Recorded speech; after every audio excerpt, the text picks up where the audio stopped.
안녕하세요. 같은 회사 다니고 있는 남편과 2년간의 연애 끝에 결혼했고 꾸역꾸역 혼인기간 4년을 버텨오다가 결국 올해 이혼을 하게 된 34살 여자입니다. 4년 결혼 생활을 꾸역꾸역 버텼다고 하기는 했지만 같이 사는 내내 남편하고 저 둘이서는 사이가 좋았다면 좋았다고 볼 수 있지 그렇다 할 큰 문제가 있었던 적은 없었습니다. 하지만 결혼 생활이라는 게 둘이서만 사이가 좋다고 해서 다 되는 게 아니더라고요. 결혼하기 전부터 시댁 식구들과는 조금 삐걱거리면서 시작을 했어요. 시댁과의 관계로 골머리를 썩는 사람이 저 혼자만은 아니라고 생각했고 남편이 중간에서 조율만 잘해준다면 크게 문제가 없을 거라고 생각했습니다. 실제로 결혼 준비를 하는 동안은 남편이 시댁 식구들과 저 사이에서 제 편을 몇 번 들어줬기도 하고요. 그런데 막상 결혼하고 나니까 결혼 전에 보여줬던 모습은 온데간데 없이 사라지더라고요. 시댁 식구들과 저 사이에 생기던 잦은 마찰이 마치 자기는 상관없고 저랑 시자들의 문제라고 여기기 시작하더라고요. 시댁 식구들과 저 사이의 문제를 해결하는 방법이 무조건 제가 참는 것 말고는 없다는 식으로 나몰라라 하기 시작했습니다. 처음엔 남편의 그런 무책임한 대응이 많이 실망스러웠고 불만스러웠지만 그냥 제가 참았어요.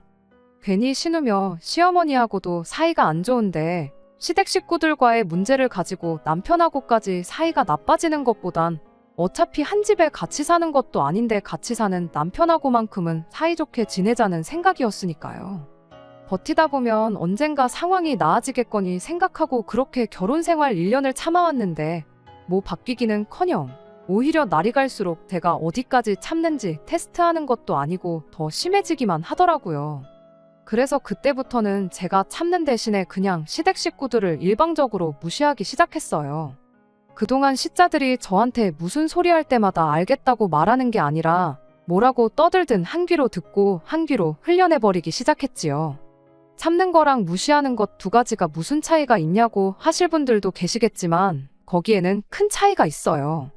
굳이 예를 들자면 뭐 생선구이 같은 거 먹을 때 살코기 먹기 편한 부분은 남편한테 양보하고 너는 장갓이 많은 부분을 먹으라고 했다 치면 참는 건 장갓이 많은 부분을 먹는 거고 무시하는 건 장갓이 많은 부분이건 살코기건 제가 먹고 싶은 거 먹는 거죠. 예를 든 게 조금 허접하긴 한데 결과적으로 제가 참으면 시자들이 기고만장해지고 제가 무시를 하면 시자들이 더 열받아 한다는 큰 차이가 있다고 볼 수 있겠네요. 그렇게 제 마음가짐을 바꾸고 난 뒤에는 시자들한테 받는 스트레스가 많이 줄기는 했습니다. 다만 시댁 식구들과의 관계는 점점 더 멀어져 갔어요. 하지만 상관없었습니다. 남편이라는 작자는 중간 역할 같은 건 할 생각이 눈꼽만치도 없어 보였고 1년을 참았는데 안 바뀌는 시자들이 앞으로 2년, 3년, 100년을 더 참는다고 한들 바뀌지 않을 거라는 확신이 있었거든요. 어차피 시자들 때문에 스트레스 받을 바에야 제 마음이라도 편한 게 낫다 싶었어요. 남편은 제가 시댁 식구들과 관계가 멀어지는 걸 안타까워하긴 했지만 나서서 해결해줄 생각도 없었으니 초반에 좀 사이좋게 지냈으면 좋겠다고 말 몇 마디 하다가 그냥 말더라고요. 덕분에 시댁 식구들과의 관계는 걷잡을 수 없을 만큼 멀어져 갔지만 남편하고는 나름 사이좋게 지낼 수 있었습니다. 그래도 이런 상황에서 남편이 언젠가는 저를 위해 나서준다든지 말 한마디 해줄 거라는 기대를 내심 갖고 있었습니다. 하지만 정작 중요한 순간에 남편이라는 작자는 제가 아니라 시댁 식구들의 손을 들어줬어요. 뭐 이해가 아예 안 되는 건 아닙니다. 여지껏 남편 인생에 있어서 저랑 가정을 이루고 살았던 4년, 연애했던 기간까지 합쳐도 고작 6년밖에 안 되는데 그 5배를 더 길게 가족으로 살아온 시자들이 더 가족 같고 중요했겠지요. 그런데 그러면 굳이 저런 인간을 내 남편이라고 평생을 믿고 같이 살 이유가 있나 싶었습니다. 그냥 나 말고 소중한 네 가족들이나 평생 챙기라고 한마디 해주고 그렇게 이혼을 하게 되었지요. 제가 어릴 적에 저희 어머니께서 췌장암으로 일찍 돌아가셨어요. 그 후로는 아버지와 둘이서 함께 살았습니다. 저희 할머니 할아버지께서 남자 혼자 어떻게 회사 일하면서 애까지 키우냐며 입양처를 알아봐 주시겠다고까지 했다고 해요. 하지만 저희 아버지는 혼자이므로 힘들게 살지언정 내 새끼를 버릴 생각 없다시며 끝까지 저를 책임져 주셨어요. 시간이 어느 정도 지난 후 할머니 할아버지께서도 저한테 정말 못할 짓을 할 뻔했다며 아버지한테 미안하다 사과를 해오셨고 그 이후로 물심양면적으로 저희를 도와주셨어요. 두 분 돌아가실 때에도 아버지 앞으로 조금이나마 유산을 더 남겨주셨기도 하고요. 아무튼 덕분에 저는 어머니 없는 빈자리가 아쉬웠을지언정 다른 사람 부럽지 않게 모자람 없이 잘할 수 있었습니다. 남편은 시작할 때 말씀드렸다시피 직장 동료로 처음 만나게 되었어요. 나이가 저보다 3살이 많았지만 입사는 같은 해에 했던 입사 동기였습니다. 연수 때부터 시작해 같은 부서에서 일을 하게 되면서 몇 년을 함께 동고동락했고 그렇게 제가 28살이 되던 해에 서로의 마음을 확인하고 연애를 시작하게 되었어요. 저희 회사가 사내 연애를 그렇게 환영하는 분위기는 아니었다 보니 제가 부서 이동을 하게 되었고요. 아무튼 그렇게 2년간의 연애 끝에 저희는 결혼을 하게 되었습니다. 남편과는 연애하면서 아무 문제 없었지만 결혼 준비 시작하자마자 일주일이 지나고부터 시댁과 마찰이 생기게 되었어요. 처음 시댁에 결혼 허락을 받으러 찾아갔을 때만 해도 저는 시댁 사람들이 참 좋은 사람들이구나 생각할 만큼 아무런 문제가 없었습니다. 제 조건이야 뭐 당신 아들하고 똑같은 회사 다니고 있는데 어디 부족하고 모자라다고 할 것도 없었죠. 그때 당시만 해도 시어머니도 시아버지도 저를 꽤나 마음에 들어 하시던 눈치였었습니다. 이런저런 이야기를 나누던 중에 가족관계에 대한 이야기가 나왔어요. 그때 저희 어머니가 저 어렸을 적에 췌장암으로 일찍 돌아가신 이야기를 했고요. 그때는 시부모님 두 분 다 어머니가 일찍 돌아가셨다니 어린 마음에 정말 힘들었었겠다며 저를 위로해주는 분위기였습니다. 그것만 봐도 시부모님 되실 분들이 인품이 훌륭하신 분들이라고 생각했고 남편이 좋은 사람이니 역시나 그 부모인 사람들도 당연히 좋은 사람들이구나 그렇게 생각을 했어요. 그런데 고작 일주일 만에 상황이 완전히 달라지게 되었습니다. 갑작스럽게 시어머니가 저희를 좀 봐야겠으니 퇴근하면 다른 데 갈 생각 말고 시댁으로 곧바로 오라는 연락을 해왔었어요. 왜? 목소리만 들어도 그 사람 기분이 어떤지 알 수 있잖아요. 무슨 상황인지는 전혀 짐작이 가지 않았지만 시어머니 말투가 다급하고 잔뜩 열이 받아 있는 느낌이었다 보니 퇴근하자마자 남편과 부랴부랴 시댁으로 향했습니다. 시댁에 도착했는데 시어머니가 거실 소파에 양팔을 꼬고 앉아서는 저를 무슨 대역죄인이라도 되는 것 마냥 도끼눈을 하고 째려보고 있었습니다. 지난 일주일 동안 제가 무슨 큰 실수라도 했나?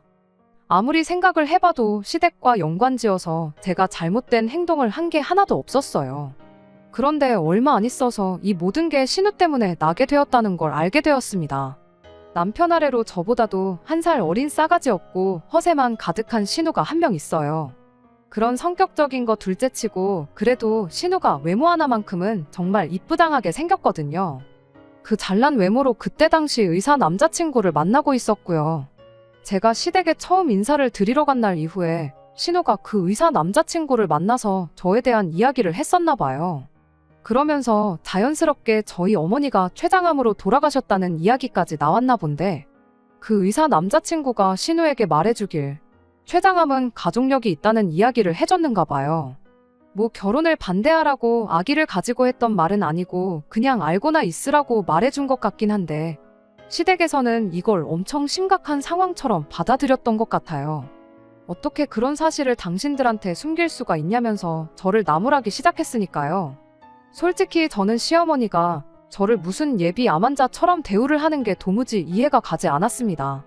저희 어머니가 췌장암 때문에 돌아가셨다는 사실을 숨기지 않았는데 그게 가족력이 있는 병이라는 걸 말을 안 했다는 게 그렇게 큰 잘못인가 싶었거든요.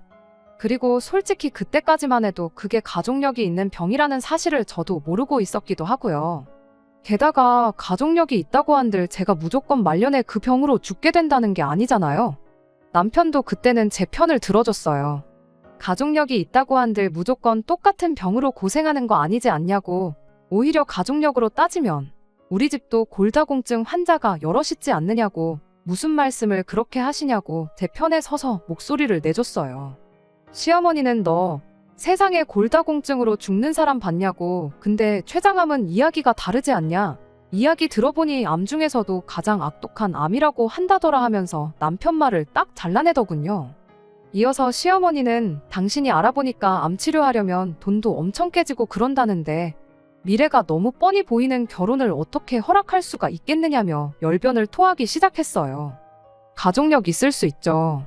저보다 똑똑하신 분들이 여러 케이스들 보면서 연구하고 논문까지 내고 그러셨는데 그게 틀렸다고 부정하지는 않습니다.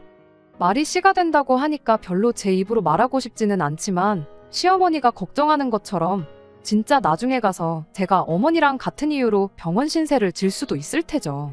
그런데 제가 지금 이미 환자인 상태라면 말을 않겠지만 사지 멀쩡하고 건강하다 못해 잔병치레도 하나 없어서 이날이 때껏 학교도 개근했고 회사도 한번 빠져본 적 없는 사람이거든요. 그런데 구덕이 무서워서 장 못 담근다더니 이런 일로 결혼을 반대하는 게 정말 어처구니가 없었습니다. 남편은 계속해서 제 편을 들어줬어요. 시어머니한테 그건 너무 멀리 간 거 아니냐고, 앞으로 걸릴지 안 걸릴지도 모르는 걸 가지고 그러시는 게 어디 있냐. 지난주에 결혼 허락 받으면서 이제 모든 회사 사람들이 우리 결혼 준비 시작하게 된 거 다 알고 있다. 몇몇 직원들한테는 벌써 선물도 받고 그랬는데 그런 말도 안 되는 이유로 이 결혼이 엎어지면 자기가 앞으로 회사 사람들한테는 뭐라고 설명할 것이며 앞으로 회사에서 제 얼굴은 어떻게 보고 또 자기가 얼굴을 어떻게 들고 다니겠냐며 시어머니를 설득하기 시작했어요. 남편이 그때 파혼을 하기 싫어했던 이유가 시어머니의 황당한 억지를 받아들일 수 없다기보단 다 회사에서 자기 체면 때문에 그랬다는 게 참, 어떻게 보면 우리 결혼의 끝은 이미 그때부터 정해져 있던 거나 마찬가지가 아니었나 싶지만 솔직히 저 또한 이렇게 파혼하면 회사 사람들한테는 어떻게 설명을 해야 하나 그 생각을 했었으니 이 부분에 대해서는 저도 할 말이 없네요. 아무튼 어이없는 이유였지만 어쨌든 집안 반대에도 불구하고 남편이 계속적으로 시어머니를 설득했어요. 자식이기는 부모 없다는 말처럼 결국 남편은 시어머니의 허락을 받아냈습니다. 지금이야 이혼했지만 그때 생각하면 남편에게 확실하게 고마운 마음도 있었어요. 부모님의 뜻을 꺾어가면서까지 저와 결혼을 하겠다는 사람이었으니 앞으로 제 결혼 생활은 행복할 것이라 믿어 의심치 않았죠. 시어머니가 반대하던 결혼을 다시 허락해주면서 내건 조건이 하나 있었어요. 결혼 후에는 각자의 수입을 각자가 서로 관리할 것이었습니다. 더 쉽게 풀어 말하자면 결혼식 올릴 때까지 들어가는 비용은 같이 부담하되 결혼하고 나면 네 돈은 네 돈이고 내 돈은 내 돈이다. 확실하게 선을 그어서 살라는 말이었습니다. 설명해주지 않아도 딱 감이 오는 게 있었어요. 만에 하나 가까운 미래던 먼 미래던 간에 제 몸에 이상이 생기거든 내 아들이 피땀 흘려 벌어온 돈으로 입원할 생각 말고 병원비나 치료비 모두 제가 모아놓은 돈으로 부담하라는 뜻이었습니다. 다만 당장 결혼할 때 들어가는 비용은 얼마가 들어갈지 모르는데 일단 큰돈이 들어갈 것 같으니 그건 같이 부담하라는 소리겠고요. 거기까지는 알겠다고 했습니다. 제가 미래에 아프지 않는다는 확신은 없었지만 솔직히 사람 일이 어떻게 될지 누가 아나요. 평생을 담배 한 대 입에 물어본 적 없는 사람도 폐암에 걸릴 수 있다잖아요. 그저 남편이 저를 위해 이만큼 해줬으니 저도 어느 정도는 양보하는 게 맞다고 생각했습니다. 대신 저도 무조건 시어머니 말을 따르지는 않았습니다. 결혼할 때 결혼 비용은 같이 부담하라고 하셨는데 그것까지 따로 하겠다고 했지요. 저희 아버지가 할머니 할아버지 돌아가시면서 두 분 살고 계시던 아파트를 물려받으셨거든요. 아버지는 항상 결혼하면 그 집을 저한테 주겠다고 하셨고요. 그래서 거기에 신혼살림을 차리기로 했어요. 대신 증여를 받는 게 아니고 아버지가 남편한테 전세를 주는 걸로 하기로 했습니다. 모자란 전세금은 남편이 남편 이름으로 대출을 받아서 남편 혼자 갚기로 했고요. 나중에 시어머니가 제게 어떻게 하는지 봐서 그 후에 아버지한테 집을 받게 되면 남편 돈은 남편에게 돌려주고 명의를 공동명의로 할 생각이었어요. 남편도 어쨌든 집을 그렇게 마련하게 된다면 돈을 엄청 아낄 수 있다는 걸 알았기에 아무 불만 없이 그렇게 하겠다고 했고요. 조금 복잡하긴 했지만 이렇게 이혼하고 난 지금 와서 생각해보면 그때 그렇게 하길 정말 잘한 거라는 생각밖에 들지 않네요. 아무튼 저희는 그렇게 결혼을 하게 되었습니다. 이왕 결혼했는데 시어머니가 저한테 조금 마음을 열어주면 좋겠다 싶었지만 현실은 그렇지 않았어요. 처음에 말씀드렸던 것처럼 시어머니는 별것도 아닌 일로 꼬투리를 잡으며 저한테 모질게 굴기 시작했습니다. 싸가지 없는 신호까지 가세해서 저를 벌써 환자 취급을 하면서 시어머니한테 힘을 보태줬고요. 그토록 힘들게 저를 위해 결혼을 허락받아와줬던 남편은 언제 그랬냐는 듯 저 시자들과 저 사이의 갈등에 자기는 마치 제 3자인 척 모르쇠로 일관하기 시작했습니다. 남편은 저한테 어차피 저런 사람들인 거 알고 결혼한 거 아니냐고, 자기가 뭐라고 해봐야 씨알이나 먹히겠냐며 차라리 제가 참으면서 사는 게 방법이라고 했어요. 그래도 언젠가는 시댁 식구들과 잘 지내보고 싶은 제 마음이 전해지지 않겠냐. 나까지 나서게 해서 일 크게 만들지 말고 일단은 버텨보라는 식으로 말이죠. 처음 1년은 그렇게 버텨봤습니다. 반대를 무릅쓰고 결혼 허락을 받아온 남편한테 어느 정도 고마운 마음도 가지고 있었고, 남편 말 맞다나 시간이 지나면 나아지겠지 하는 기대도 있었고, 같이 한 집에 사는 것도 아니었고, 시집살이라고는 얼굴 봤을 때 저한테 부리는 유치한 시짜짐 말고는 없었다 보니 그 정도는 참을 수 있겠다 싶었거든요. 얼굴만 마주하면 제 몸 걱정해주는 게 일이었습니다. 좋은 쪽으로 걱정해주는 건 아니었고요. 다 같이 고기라도 먹으러 간다 치면 탄 음식은 발암물질이라면서 못 먹게 한다던가 유치하기 짝이 없는 괴롭힘이었죠. 그렇게 제 몸이 걱정되었다면 애초에 고기를 먹지 말라고 하던가, 간접훈련이 얼마나 해로운데 신우랑 시아버지 담배부터 끊게 하던가, 적어도 저랑 있을 때는 못 피게 하던가 했어야지. 결국 그렇게 버티고 버티다가 1년 지나고부터는 그냥 시자들을 무시하기로 결심했어요. 그것 때문에도 시댁 식구들하고 엄청 싸웠죠. 아픈 거 며느리로 받아줬더니 은혜도 모른다나 어쩐다나. 저도 제가 뭐 지금 아픈 것도 아니고, 그리고 아가씨도 저렇게 담배를 피워대는데 아가씨야말로 예비암환자 아니냐, 의사 집안에 시집 보내려면 담배부터 끊게 만들어야 하는 거 아니냐 대들고 그랬습니다. 그 덕에 시댁 식구들하고는 날이 갈수록 사이가 안 좋아지기 시작했어요. 남편이 중간에서 다리만 놓아준다면 저도 고집을 꺾고 어느 정도 제 할 도리를 하려고 했을 텐데, 남편은 귀찮은 일을 피하려 들기만 하고 우리 둘이서만 사이좋게 지내면 되는 거 아니냐며 시댁과 최대한 왕래를 안 할 수 있게 노력만 했습니다. 시댁 갈 일 있으면 지 혼자 간다던지 하는 식으로 말이에요. 그렇게 시댁과 거리를 두면서 지내기를 1년 더, 그러니까 결혼하고 3년 차가 되는 해에 충격적인 사실을 알게 되었어요. 돈 관리를 따로 함에 있어서 남편이 어떻게 돈을 쓰던 터치를 하지 않았거든요. 일단 결혼 전에 모아놓은 돈은 저희 신혼집 전세금으로 전부 묶여있는 상황이었고, 대출을 갚아나가고 있었으니 그게 나름대로 남편의 저축이라고 생각했어요. 생활비만 내고 나면 남은 돈은 알아서 남편이 쓰기로 했고요. 그게 달에 120만 원 정도였는데, 저랑 결혼한 이래로 그 돈이 전부 시댁으로, 정확히 말하자면 신우의 품위유지비로 들어가고 있었다는 사실을 알게 되었습니다. 어쩐지 안 그래도 딱히 직장도 없이 아르바이트만 하면서 잘 벌어봐야 한 달에 100만 원 정도 벌겠나 싶었던 신우가 벌이에 맞지 않는 사치를 부릴 때부터 무슨 돈으로 저러고 다니나 싶었었거든요. 저는 당연히 남자친구가 의사래니까 신우한테 돈을 좀 쓰는가 보다 싶었어요. 그런데 알고 보니 의사 남자친구가 병원 개업을 하려면 돈이 엄청 많이 필요하다고 버는 족족이 모으고 있는 상황이라 신우한테 돈을 거의 안 쓴다고 하더라고요. 힘들게 공부해서 겨우겨우 의사가 됐는데 그렇게 번 돈을 왜 신우한테 퍼주는가 싶었거든요. 헛똑똑이인 줄 알았는데 역시 배운 사람은 달라도 뭐가 다르긴 하구나 싶었습니다. 아무튼 그 의사 남자친구가 신우한테 돈을 안 쓰는 것과 남편이 신우 품위유지비랍시고 돈을 퍼주고 있는 게 무슨 상관인가 싶으신 분들도 계실 텐데, 거기에는 다 이유가 있었습니다. 당시 신우가 이 의사 남자친구하고 연애만 5년 차였어요. 그리고 그렇게 5년을 만나는 동안 데이트 비용이며 뭐며 전부 신우가 내고 있었던 겁니다. 그 과정에서 시부모님 돈도 어마무시하게 뜯어다가 썼나 보더라고요. 시부모님 돈까지 썼는데 그 와중에 품위유지비랍시고 남편한테 돈을 뜯어갔던 건 말 그대로 품위유지를 하려고였어요. 집에 돈이 없다는 느낌을 받으면 모처럼 의사 남자친구 만들었는데 결혼 생각을 안 할까봐 명품으로 치장을 하고 다녔던 거고요.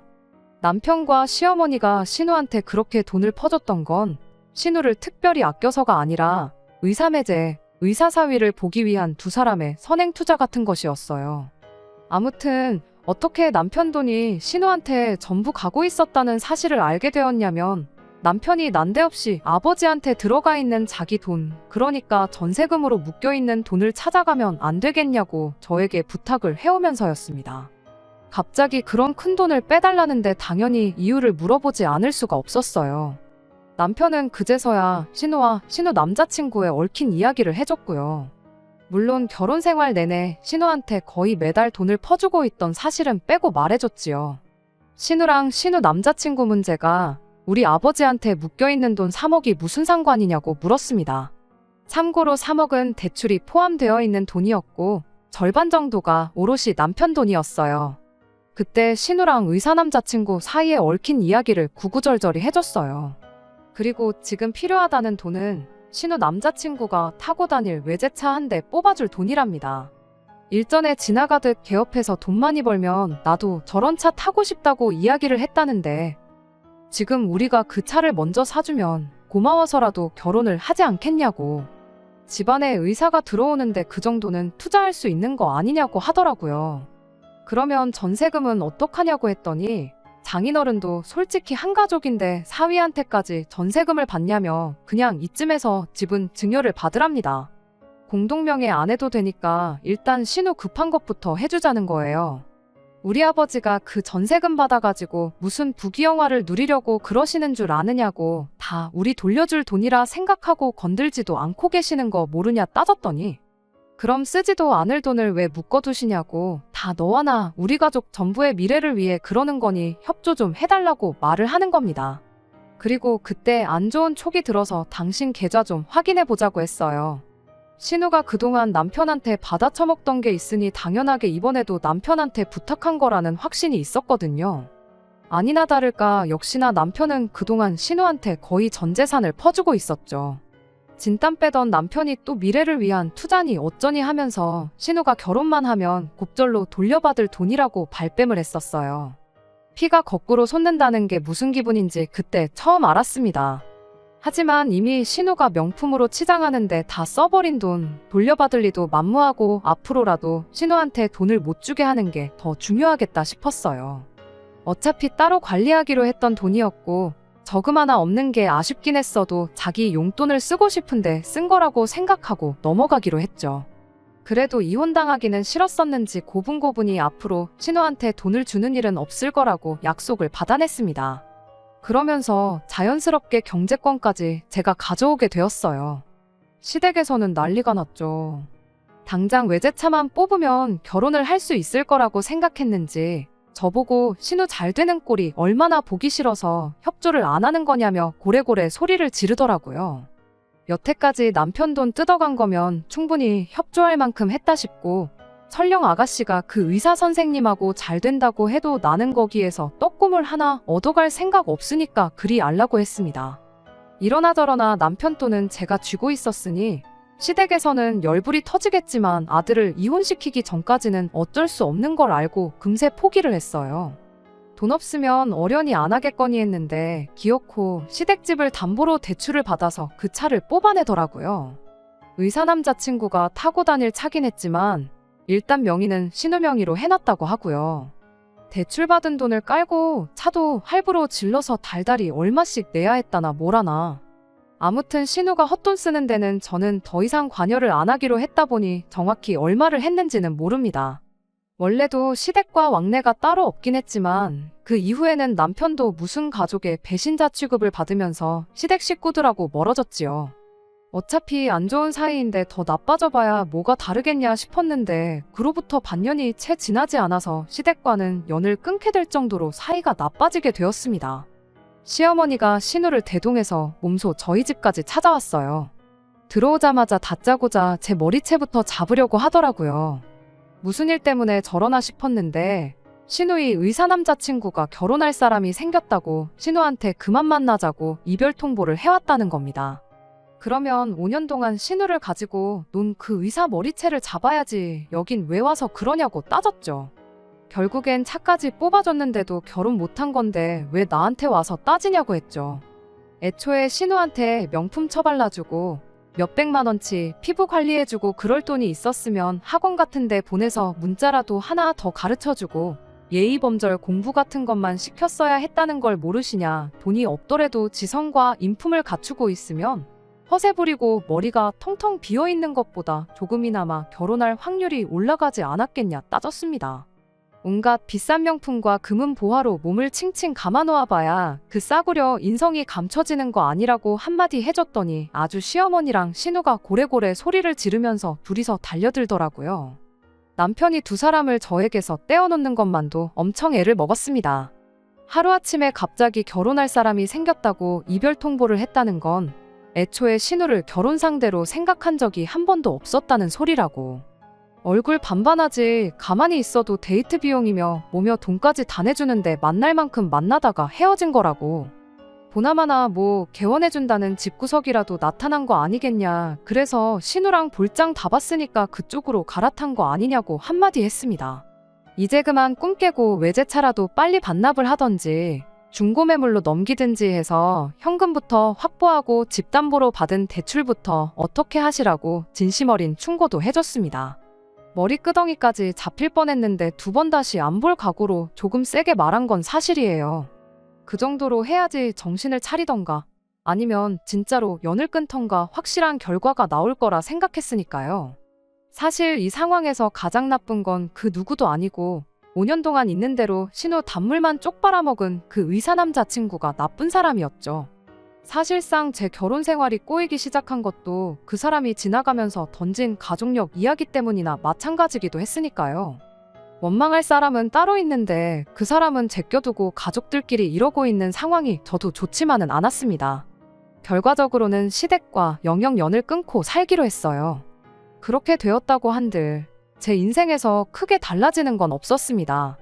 어차피 안 보고 지내던 사람들, 봐봤자 좋을 것 하나 없던 사람들하고 공식적으로 안 보고 지내게 되었는데 차라리 좋으면 좋은 일이지 나쁜 건 하나도 없었죠. 남편도 그 와중에 저를 선택해줬고 신우랑 시어머니가 그 난리를 치고 돌아간 뒤에 이왕 이렇게 된 거 우리 둘이서만이라도 잘 살아보자고 저를 다독여주기도 했고요. 실제로 그 후로 반년간은 남편과 둘이서 정말 더할 나위 없이 좋은 결혼 생활을 보냈습니다. 제 인생에서 시자들 2명이 없어졌을 뿐인데 이렇게 좋을 수가 없더라고요. 그런데 그 행복도 잠시 제 인생 최악의 불행이 찾아오게 되었습니다. 저희 아버지께서 뺑소니 사고를 당하시면서 정말 준비할 틈도 없이 세상을 떠나셨거든요. 저희 결혼 생활도 경제적으로나 정서적으로나 안정기에 접어들고 있었고 이제 손주도 보여드리고 그동안 저를 키워주신 은혜를 갚을 계획이었는데 그럴 틈도 없이 허망하게 세상을 떠나셨어요. 넋이 나간 상태로 장례식장에서 펑펑 울고 있는데 시부모님이랑 신우가 찾아왔어요. 남편 연락받고 허겁지겁 왔다더라고요.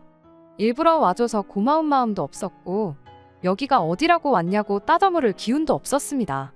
장례식 끝나고 나서 남편이 시댁 식구들을 부른 이유가 아무리 사이가 안 좋아도 연락은 당연히 해야 하는 게 맞는 것 같고 혹시나 이게 기회가 돼서 가족들과 관계를 회복하는 계기가 되지 않겠냐는 소리를 하더군요. 아버지가 돌아가셨다고 다시 시댁과 좋게 지낼 이유도 없고 그럴 계획도 없었습니다. 다만 정말로 그걸 가지고 남편한테 뭐라고 할 만큼도 힘이 나질 않아서 그냥 넘어갔어요. 남편은 이런 제 반응을 가지고 제가 수긍을 했다고 혼자서 착각을 했었나 봐요. 그렇게 아버지 좋은 곳에 보내드리고 2주가 지나서였나 남편이 자기랑 같이 어디 좀 가자는 이야기를 하더라고요. 어딘지 말을 안 해주는데 그동안 제가 아버지 일로 기운이 빠져 있었으니 어떻게든 제 기분 좀 좋게 만들어주려고 계획이라도 세워놓은 줄 알았죠. 도착한 곳은 제법 분위기가 괜찮은 레스토랑이었어요. 이 사람도 이 사람 나름대로 노력하는구나 싶어서 저도 애써 밝은 표정 지으면서 신경 써줘서 고맙다 말하고 안으로 들어갔습니다. 그런데 레스토랑 안에 이미 신우와 시부모님이 와서 자리에 앉아 있었습니다. 시어머니 얼굴을 보자마자 기분이 나빠져서 저는 그 길로 밖으로 빠져나왔어요. 어딜 가냐고 저를 붙잡는 남편을 밀치고 뛰쳐나와 그 길로 택시를 타고 집으로 돌아왔습니다. 그런데 기어이 그 인간이 시부모님하고 신우를 집까지 끌고 오더라고요. 잠깐 이야기 정도는 들어볼 수 있지 않냐면서 시어머니한테 기회를 좀 달라고 하는데 이야기 안 들으면 아예 자리 깔고 들어놓을 것 같아서 무슨 소리 하는지만 들어보기로 했습니다. 저희 아버지 일은 유감이다 하면서 마음에도 없는 소리를 하는 걸 보니 분명히 꿍꿍이 속이 따로 있겠구나 싶었는데 아니나 다를까 이제 너한테 남은 가족이라곤 우리들밖에 없지 않니 하면서 말도 안 되는 요구를 해오기 시작했습니다. 연락 없이 지내던 사람이 갑자기 찾아와서 잘하면 솔직히 돈 이야기 말고는 할 게 없잖아요. 역시나였어요. 신우가 의사 남자친구 태워줄 차 뽑아준다고 집을 담보로 받은 대출 3억을 저보고 좀 갚아달라네요. 그리고 이왕 갚아주는 김에 신우 앞으로 1,000만 원 정도만 더 융통해줄 수 없냐고 물어왔고요. 그러면서 자초지종을 말해주는데 참 어이가 없더군요. 그때 당시 차 뽑는다고 대출 3억을 받은 걸로 알고 있는데 차를 빨리 정리하고 원금부터 줄이라고 조언까지 해줬는데 어찌하여 아직도 3억 빚이 남아있는가 싶었는데 신우가 아주 큰 사고를 쳤더라고요. 아무리 같이 차를 타고 다니려고 했던 남자친구랑 헤어졌다고 한들 신우 허세에 자기 인생에 언제 또 이렇게 비싼 차를 끌어보겠나 싶었답니다. 그래서 그 비싼 보험료랑 유지비 내면서 차를 끌고 다녔던 거예요. 1년 뒤에 중고매물로 내놓나 지금 내놓나 그렇게 큰 차이 안 난다면서요. 거기까지만 했으면 당장 차를 정리하면 되는 거였는데 문제는 그 이후였어요. 신우가 그 의사 남자친구 결혼식장에 쫓아가서 아주 깽판을 치고 왔다고 하더라고요. 알고 보니 갑자기 혼사 자리가 생긴 게 아니라 신우랑 만나면서 양다리를 걸치고 있었다나요. 연애는 얼굴 예쁜 여자랑 하고 결혼은 돈 많은 여자랑 하냐고 하면서 아주 결혼식장을 뒤집어 놓았다는데 솔직히 그 의사 남자친구가 상종도 못할 인간 쓰레기인 것도 맞고 5년 동안 없는 형편에 단물만 쪽 빨리고 버림받은 신우가 결혼식장을 뒤집어 놓고 돌아왔다니 내 신우만 아니었다면 잘했다고 완전 사이다라고 칭찬해줬을 일이었죠. 아무튼 덕분에 신우가 예식장에서 업무방해죄로 소송이 걸려서 그쪽으로 내야 할 벌금도 있고 결혼식장 엎어놓으면서 명예훼손으로 민사 걸린 게 있어서 거기에도 줘야 할 벌금도 있고 이래저래 해서 돈이 필요한 상황이랍니다. 벌금이야 얼마 안 되는 돈이지만 진짜 문제는 그 이후였어요. 그렇게 신우가 깽판을 쳐놓고 와선 혼자 기분 울적하다고 술을 잔뜩 마시고 기분 풀겠다고 차를 끌고 새벽에 나갔답니다. 그러다 차 사고가 크게 나면서 폐차 처리를 했다고 그래서 아직도 3억 빚이 그대로 남아있는 거였고요. 돈을 갚아주고 말고를 떠나서 음주 뺑소니 사고로 아버지를 잃은 저한테 찾아와서 음주 사고를 냈으니 돈 좀 어떻게 해줄 수 없냐고 묻는 이 사람들이 정녕 사람인지 인두겁을 쓴 짐승 자식들인지 싶더군요. 다 필요 없으니 당장 내 집에서 꺼지라고 고래고래 소리를 질렀죠.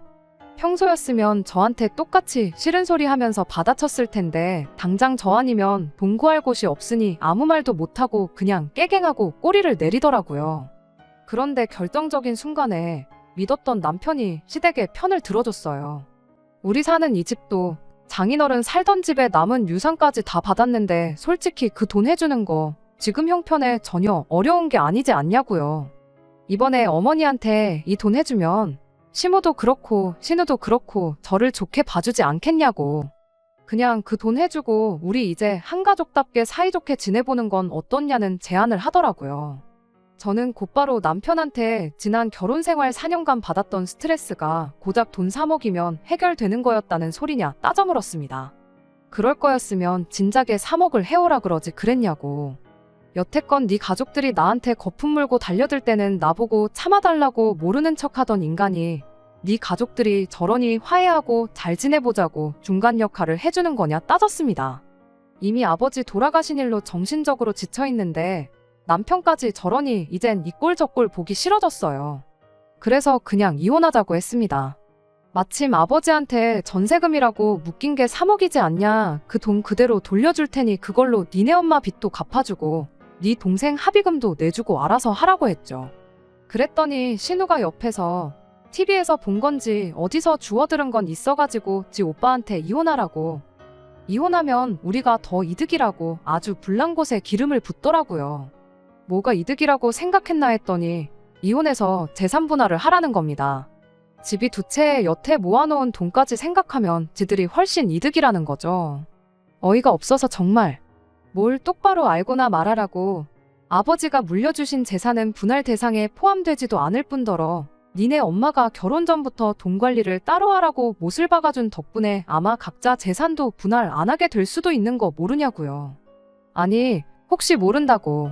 결혼하고 나서 모은 돈은 각자가 관리했지만 그 돈을 아가씨 외제차 뽑아주는데 홀랑 날려먹을 뻔한 걸 내가 막아주지 않았냐.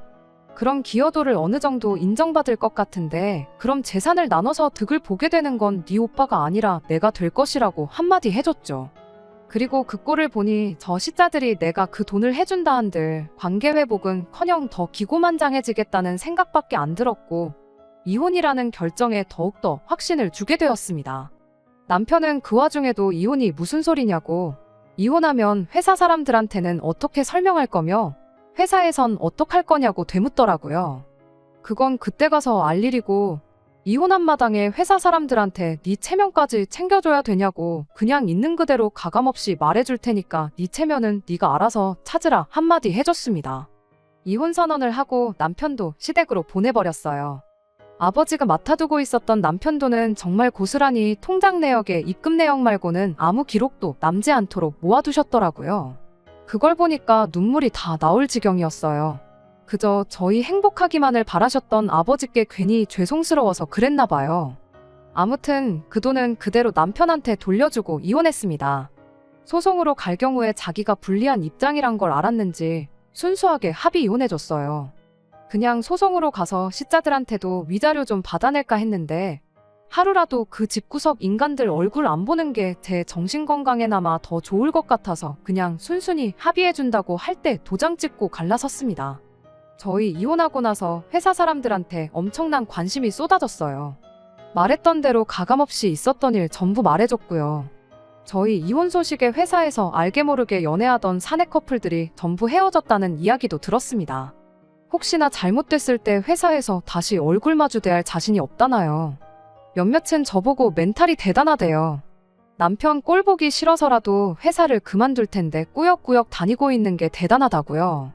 내가 뭘 잘못했는데 힘들게 들어온 회사까지 관둬야 하냐고, 그리고 한 명이 그만둬야 한다면 유책 배우자나 마찬가지인 남편이 그만두는 게 이치에 맞는 거 아니냐 하니 다들 그렇다 하고 웃고 말았습니다. 남편은 그 이후로 회사에서 몇 번이고 얼굴을 마주쳤어요. 피부도 푸석푸석해지고 눈 밑에 다크서클도 거의 콧잔등까지 내려온 게 제대로 잠을 못 자는 것 같아 보였는데 직장 동료 중 한 명이 남편 이야기를 제게 해주더라고요. 얼마 전에 남편이 대리운전을 하고 있던 걸 봤다고요. 당장 시댁에 갚을 돈이 한 푼 두 푼이 아니니까 남편이 투잡까지 뛰면서 죽어라고 벌고 있는 실정인가 봅니다. 하기야 빚 갚아주고 월급으로 신호 허용 떠는 거에 시모 생활비까지 내주면서 자기 미래 준비하려면 그 정도는 당연히 해야겠지요. 평생을 두고 치를 떨면서 내 편 한 번 들어주지 않았던 거 후회하면서 살았으면 좋겠습니다. 이렇게 이혼하게 된 게 그렇게 후회가 되지는 않아요. 생각보다 회사 사람들의 저희를 향한 관심이 훨씬 빨리 끊어지게 되었고 그 집구석에서 시자들한테 시달리는 걸로 모자라 내 돈에 아버지 유산까지 뜯기고 살았다면 아마 가족력이 아니더라도 없던 병까지 얻어서 제명에 못 살았을 게 분명하니까요. 끝까지 들어주셔서 감사합니다. 오늘의 사연은 여기까지입니다. 구독과 좋아요, 알람 설정 부탁드리고 더 좋은 사연으로 다시 찾아뵙겠습니다. 감사합니다.